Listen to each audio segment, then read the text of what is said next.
The first speaker is Gloria Ciccarelli, followed by Kelsey Robertson, followed by Darlene Berg.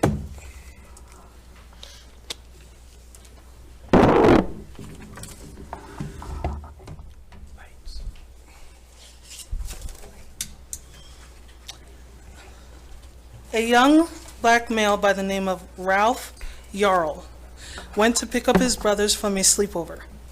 He went to the wrong house since he was lost, rang the doorbell, and was shot by an 85-year-old homeowner with no provocation.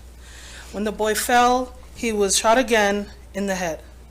When he went for help at the neighboring residences, it took 3 homes before he got someone to help him. This is what erasure breeds.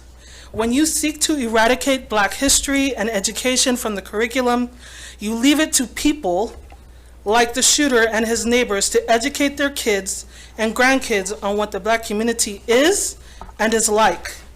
They are the ones that have the last word, and they are the ones who manage the racial climate of the area. And to the non-Black and non-white members of this board, please allow me to say this, since I don't think you're realizing it. You are erasing my people from the curriculum. Then you came for trans kids at your last meeting. Why exactly do you think your communities are safe just because you belong to the educational theocracy Calvary Chapel has created? This school district has enacted ordinances and resolutions that have tried to erase us, sanitize what you do teach about what happened to us, and have even engineered the curriculum so that the month that's supposed to celebrate us is used to educate us on our deepest ancestral trauma. Many Black mothers, myself included, across the country thought that could have been one of my sons. The way this district is going, it very well may come to that. Don't erase us, please. It's not just unfair to do so. It's a literal matter of life and death for us and our kids. If our kids have to live through racism, why can't your kids learn about it? Thank you. Thank you. Kelsey Robertson, followed by Darlene Berg, followed by Scott Rosen. Hi, I have 6 kids in the neighboring K-12 school district, and I have family in this district. At the last board meeting on April 3rd, Sonia Shaw invited an anti-trans hate group leader to lead the Pledge of Allegiance. Sonia, you talk about parents' rights and respect for parents and the love you have for kids, how you support all kids, but then you pick a random guy from an anti-trans hate group to lead us in the Pledge of Allegiance. A random guy that isn't a parent or isn't a student or has anything to do with this district. The valedictorian was here. There was multiple students to pick from, multiple parents to pick from. But the guy that prides himself on being nasty and vile towards the trans community, the guy that was screaming at parents in this meeting, is who you invited to come. So you set the tone of this divisiveness, and you brought this hateful rhetoric into the boardroom by kicking off a school board meeting with an anti-trans group leader. On the same night you asked for support on a motion for an anti-trans bill. This disrespectful stunt you pulled opened up the Chino Valley community to harm, and it directly impacted student safety. Do you know what your invited guest did after the pledge? He yelled at multiple parents, calling them all kinds of names, but his favorite being groomer. And then he came into the overflow room.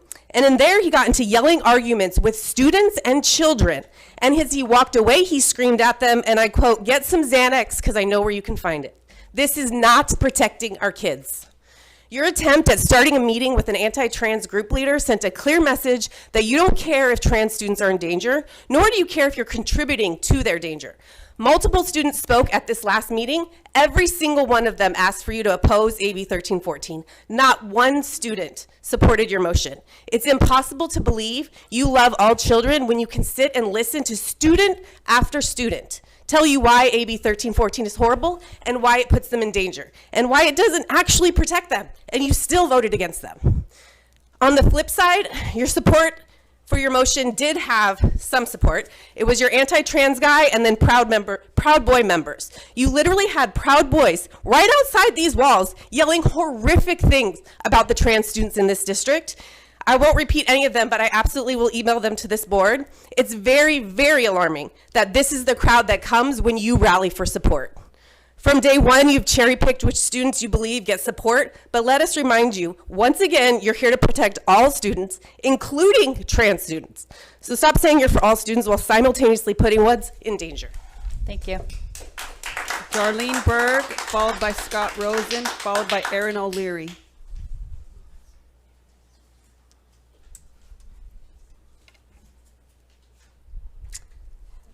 My name's Darlene Berg. I have 2 kids in the school district. Thank you for Kelsey for that. I don't think it was funny at all at the end about the Proud Boys. The following is an email, though, sent on behalf of a student who does not feel safe appearing in person due to the hate groups that were presented at the last meeting. Board members may not understand the damage they are doing to the LGBT kids in this community, and it's crucial for the students to be heard. Here's the letter. Dear teacher, as the year is coming to a close, I would like to say I feel genuinely disrespected by you and your class.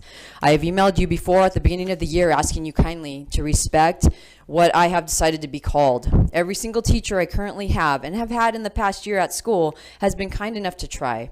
Whether or not they succeed in correctly referring to me due to not being used to the change or forgetting, they at least try. I cannot stress enough how horrible this all makes me feel. I have tried so hard, kindly asked you, sent you an email explaining, talked to our principal, filled out 9 pages of paperwork, and emailed board members asking questions about my rights. All the while, I have continued to be kind to you in class, doing my work and helping other students. I understand there's a possibility that you may have opinions that do not agree with my name or pronoun change, but I am saying this in the kindest way possible. Your opinion on said issue does not matter. In your classroom, the comfort of your students matters. You teach your subject very well, are good at your job, and as much as you may not connect with students, I feel as though respect is important to you. I respect that you know the subject you're teaching very well, and I am genuinely learning, but I dread coming to your class because I feel so disrespected and disregarded. I know that you want to be treated with respect, and you deserve that because everyone does, even me. I deserve to be respected by you because I have done nothing wrong that would warrant being continuously disrespected. I've also heard you call at least one other student by a different name. He goes by his middle name. He sits right next to me, and although this has nothing to do with him, it's a constant reminder that I am personally disrespected. Why can he be called a different name, but I cannot? Again, the school year is ending, but there are other students that are like me, transgender students who will come to you for support, students who will learn so much from you, who will understand your subject, leaving your class better than when they walked in. So please, respect the students who may not agree with, just because there are so many different people that you have to meet in life. I want students to love your class for more than just your subject. One final thing I would like to mention is that I am the same student as I was the first time I met you in your old classroom at lunch when I was with other students. We had fun playing hangman, and I mentioned hoping to be in your class. I was excited when this year started because I loved how you were positive and fun when I first met you. At the end of the day, I'm a human, and most of all, I'm a child. I'm 16 years old. All I want is to feel comfortable enough to learn in class. Thank you for your time and consideration. Our district has staff who do not understand California law surrounding pronoun use and students' rights. We have been assured by Dr. Enfield the staff is required to follow the law. Clearly, that's not enough. We're requesting that our non-discrimination policies are updated immediately so that our district is in compliance with current California law. Thank you. Thank you. Scott Rosen, followed by Aaron O'Leary, followed by Kyle Pennant.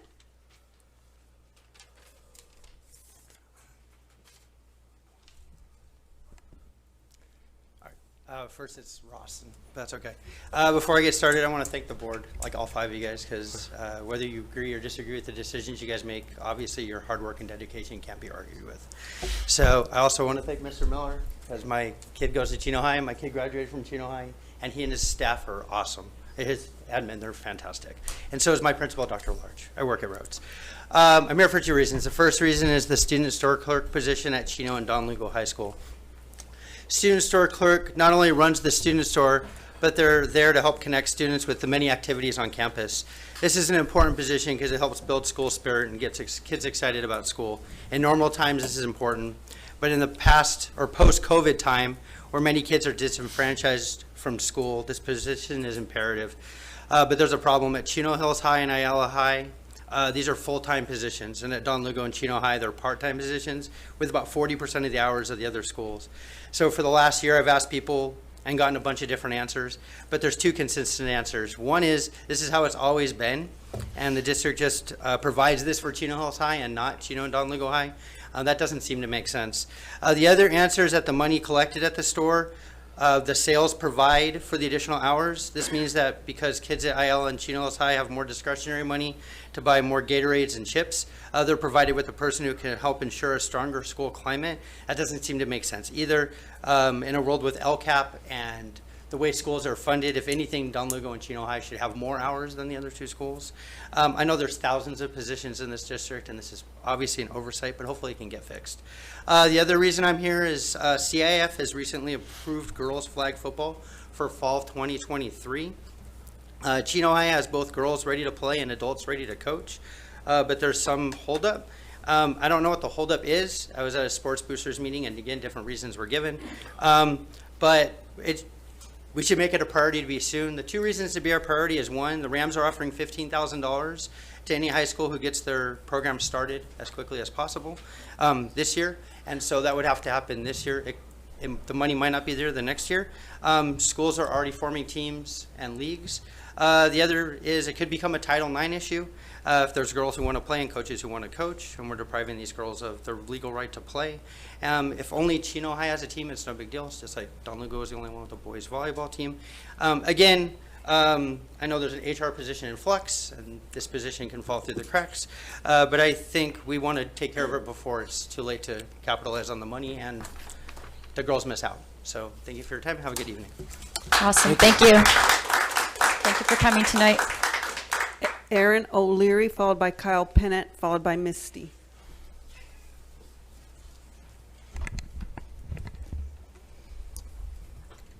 Good evening, President Shaw and fellow board members. My name is Aaron O'Leary, and I work for the Lewis Group of Companies. As you are aware, in January of this year, the district filed a lawsuit against our affiliated companies, alleging we owe development impact fees. We vehemently deny those claims. However, hopefully, you are aware that we have made a statutory offer to resolve our dispute. I'm sure board members Cruz, Na, and Bridge recall our desire to meet with you in March of last year to resolve the dispute over the value of the school, the preserved school number 2. We made an offer to accept $1,960,000 less than our appraised value of the property. The district rejected our offer without meeting with us. I have a copy of the offer in my hand, actually, right here. It's sad. We wish you would have sat down and talked to us back then. You would have saved the district $2 million. I think you owe it to the students, the families, and the taxpayers in this district to not make the same mistake again. You as the board have the ultimate decision in making this settlement. You've empowered and enabled the same staff and the same attorney that cost the district $2 million a little over a year ago. We sincerely believe that the district staff and the attorneys made a poor decision then, and they are making a poor decision now. Candidly, the board also made a poor decision back in 2022 by not meeting with us. It should be noted the district also paid us over approximately $1 million in legal fees for a prior breach of the mitigation agreement. Let's not let history repeat itself. The board should take control of this situation. We respectfully urge the board to do the following. Sit down with us for a settlement conference. If the entire board can't meet with us, then appoint 2 representatives to participate. At the settlement conference, you will actually get to hear the facts of the case, hear our side, hear your side, and make an intelligent decision. Get a second legal opinion. I noticed the district is already paying Atkinson Adelson. They have attorneys with expertise in this matter, and they could easily and quickly render a second opinion. Talk candidly with the consultants that prepare your school facility needs analysis. Ask them to review documents and provide their opinion. Hold your legal counsel and staff accountable for their past mistakes. They need board oversight. The district has 30 days, which is May 15th, to accept our statutory offer. I'm willing to make myself available over the next couple of weeks to have settlement discussions with you. I hope you will seriously consider this request. Thank you. Thank you. Kyle Pennant, followed by the final speaker, Misty.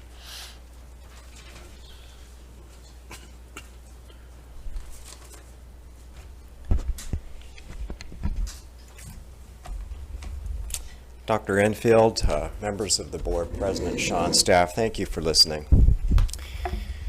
I feel I must speak out tonight. Board members, democracy is about means. People do not have to agree on the ends like AB 1314 or gas taxes or any issue, but we must agree on the means for managing disagreements.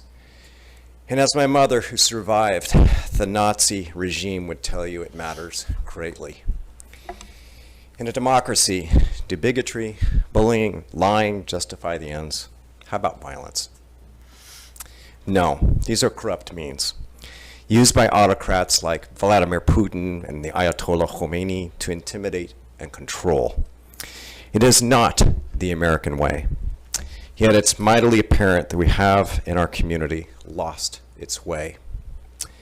Last board meeting, in the hallways, there were hate groups that threatened children, some who are gay and trans, with violence. They called themselves Christians and invoked the name of Jesus Christ, and there is video. It was unconscionable.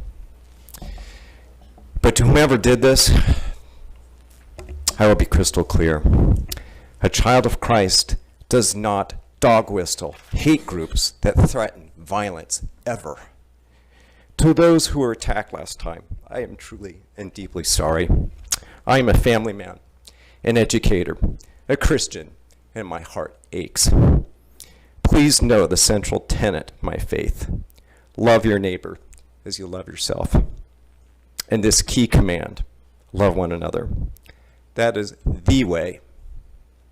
Hate is never the way. Anybody who says otherwise is a false teacher. Board members, you must ensure the safety of everybody here. You must condemn the hate groups who came last night and make clear that they're not welcome in our community. We deserve better than this, all of us. I urge you, please, table the culture wars. It's harming us and our children, and it's damaging your ability to get good work done. Meanwhile, maybe you can be creative. Perhaps you can offer to bring parents, students, and teachers together in a community roundtable, a place to listen and share experiences. Towns all over the country are doing this, and it's healing. It's an idea for an off-ramp. We need one. I'm going to have to ask for protection tonight when I leave here from the police. Thank you. I pray I never have to do that again. Thank you. Misty?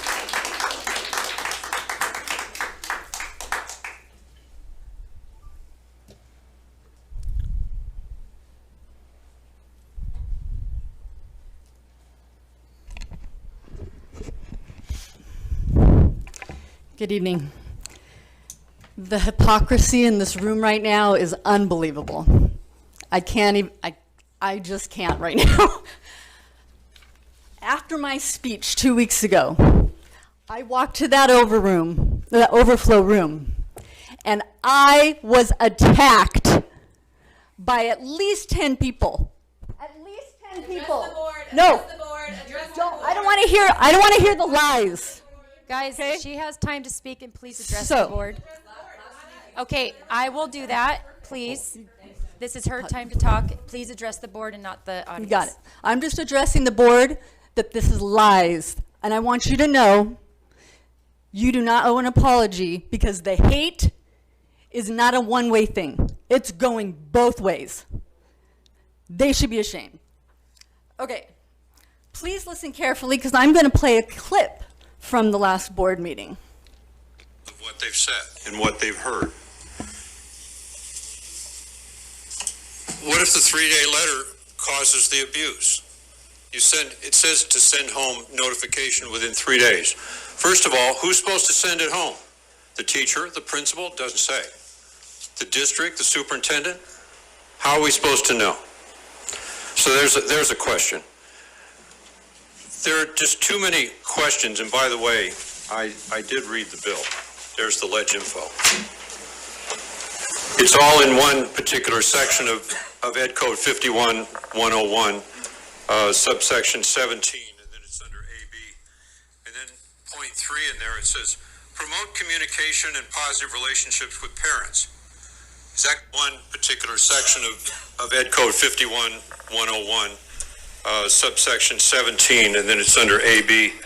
And then point 3 in there, it says, promote communication and positive relationships with parents. Is that going to happen 100% of the time? Can you guarantee that it's going to happen 100% of the time? No, you can't. And when you can't guarantee something 100% of the time, I'm not going to put my vote somewhere where it could actually cause harm. If it just causes harm to one student, that's one student too many. One student, Mr. Bridge, that's what he said, if it causes harm to one student. So where were you when parents were testifying and complaining that masks were causing harm to their kids? That their kids couldn't breathe, that their kids were having depression, that kids were not learning speech? Where were you when they were mandating vaccines?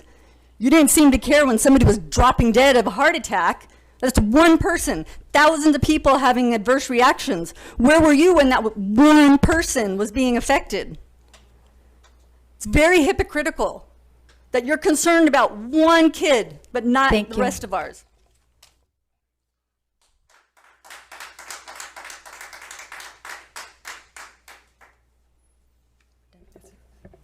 Thank you. Thank you to all of our speakers tonight.